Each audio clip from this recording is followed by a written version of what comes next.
Jean-Philippe Gérardin, le responsable du patrimoine immobilier pour le diocèse depuis 15 ans, donc habitué à travailler sur les chantiers diocésains. Miguel Montoureau, architecte. Je suis le directeur de la société Miguel Montoureau Architecte qui est basée à Saint-Jean-de-Luz. Nous sommes donc les architectes de la maison diocésaine de Bayonne. Suite à un concours, nous avons gagné ce concours et nous sommes en pleine réalisation. Alors, je suis Jérôme Roussy, je fais partie de la société Gescopie, donc qui gère la maîtrise d'œuvre de l'opération. Alors, je m'appelle Beit Bernard, je préside la société Goiti et la société Linotapi. On intervient sur ce chantier pour deux lots, pour la partie plâtrerie et la partie revêtement de sol. C'est une discussion de Monseigneur l'évêque et des différents conseils et avec notre économe diocésain sur une réflexion globale sur la rationalisation de l'immobilier et la mutualisation des services. Parce qu'aujourd'hui, on est encore un peu dispersé sur le BAB. Donc c'était la première chose, c'est de travailler tous ensemble. Et la deuxième chose aussi, le côté économique, la rationalisation de l'immobilier. Aujourd'hui, pour vous donner un exemple, on utilise en surface 10 000 m² à peu près. On réduit l'ensemble des bâtiments avec ce projet à 4 000 m². Donc ça veut dire moins de coûts et une rationalisation pour l'avenir et pour le diocèse. C'est un challenge, toute architecture est un challenge. Dans tous les cas, tous les maîtres d'ouvrage sont des challengers. Et pour ce projet-là, on était très challengés. Très challengés parce qu'en fait, c'est une maison diocésaine qui va regrouper énormément de fonctions. Et bien évidemment aussi Monseigneur et tout le diocèse. Donc c'était un challenge, mais plutôt une excitation.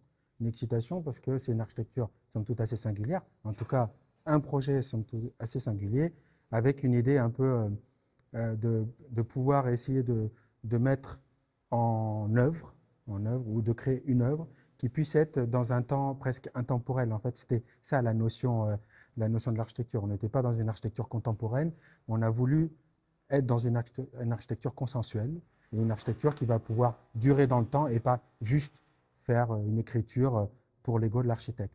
Là, le projet, il a voulu être en humilité et à l'écoute en fait, des besoins. Disons que, bien évidemment, il y a l'histoire. L'architecture se fait en s'inspirant de l'histoire.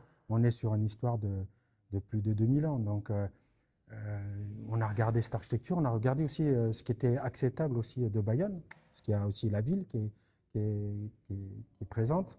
Et on a voulu, avec Monseigneur, du coup, de parler aussi de théologie, on a parlé d'histoire, on a parlé du christianisme, on a parlé de la chrétienté, on a parlé de tout ce qui va vivre finalement dans ce bâtiment et qui a fait ce bâtiment. Ce n'est pas juste un geste architectural, c'est plus je vous dis, un consensus avec plusieurs personnes autour, avec bien sûr toutes les équipes du diocèse qui sont, en tout cas dans la partie immobilière, qui sont extraordinaires, qui avaient un cahier des charges qui a évolué tout le temps.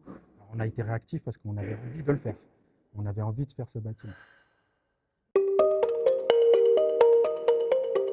Alors, en tant que maîtrise d'œuvre, en tout cas, c'est un projet qui s'est monté suite en fait, au permis obtenu par l'architecte qui vous a préalablement présenté le projet.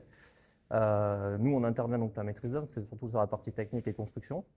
Donc, ce projet-là, nous, il démarre une fois le permis obtenu. Et à partir de là, en fait, effectivement, à nous déterminer techniquement la possibilité de réaliser ce projet et de définir en fait les corps d'état après qui vont intervenir sur l'opération. Alors déjà, je vais commencer par remercier toutes les personnes qui m'ont confié ce projet, le maître d'ouvrage, Monseigneur, gérer la société Poaldim, Aldaï, la maîtrise d'œuvre, parce que ce chantier, personnellement, j'y tenais, parce que pour ce qu'il représentait, parce que effectivement, j'ai un lien avec l'Église et ça avait beaucoup de sens pour moi de faire ce projet-là. Pour moi, ça permet de faire un lien entre le professionnel que je suis, les valeurs qu'on insuffle au sein de l'entreprise et les valeurs que portent tous les salariés de l'entreprise, et celles que je porte moi, qui sont chrétiennes. Et ce projet-là, on ne fait pas un évêché tous les jours, on ne fait pas une maison diocésaine tous les jours, on ne fait pas des chapelles tous les jours. Et donc, me dire que pouvoir réaliser ce dossier-là, c'est quand même extraordinaire. Surtout que pour moi, c'est un enchaînement entre le musée Bonaelleux, la médiathèque de Bayonne. Finir sur l'évêché, cette année, c'est extraordinaire. Effectivement, évidemment, ça a un impact. Et, oui, on sait que c'est un édifice qui est très particulier pour nous. On n'en fait pas tous les jours, hein, donc on essaye d'y attacher en fait une importance dans la réalisation, dans les finitions également. Et on sait qu'on veut de la pérennité sur ces bâtiments, puisque c'est des éléments architecturaux qui sont marqueurs d'une ville. Donc on est content de participer à ce projet-là. Je trouve que sur ce chantier, effectivement, il y a une ambiance qui est plus qu'apaisé. Je dirais, on le sent, on le ressent. On voit bien que les salariés qui travaillent en coactivité s'entendent bien. Il n'y a pas de tension majeure. Donc, ce n'est pas tous les chantiers où ça se passe comme cela. Je dirais donc que c'est très, très agréable.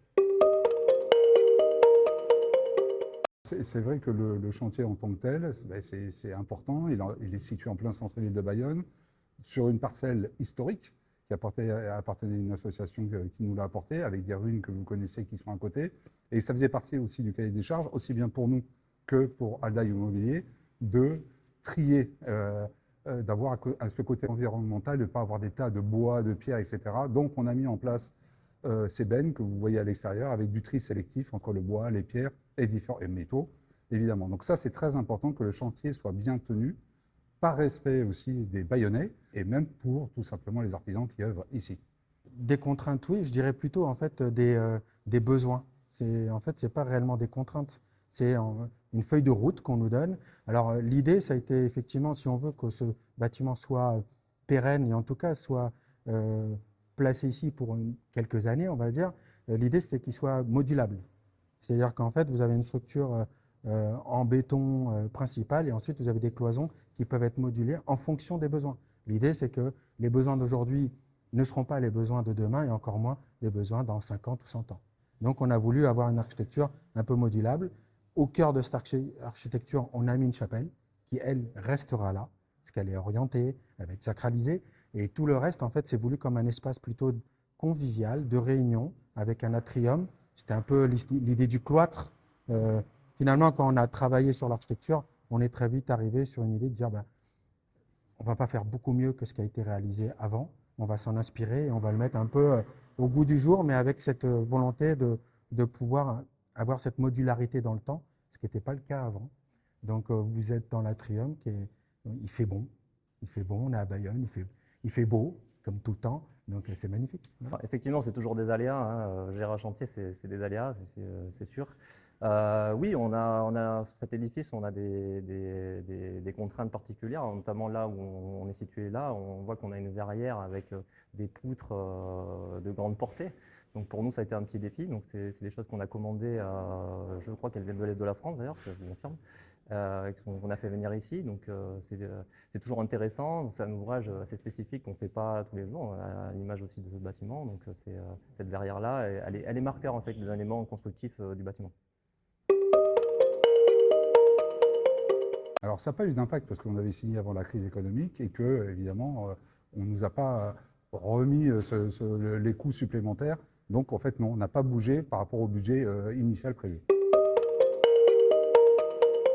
Alors ça c'est la pire des questions parce que vous savez qu'un chantier, c'est toujours aléatoire entre la météo et puis les différents aléas techniques qui peuvent surgir. Bon, aujourd'hui, on est toujours dans les délais. On va dire dans le premier trimestre 2027, on est toujours sur ce planning-là. Donc idéalement, ce serait là.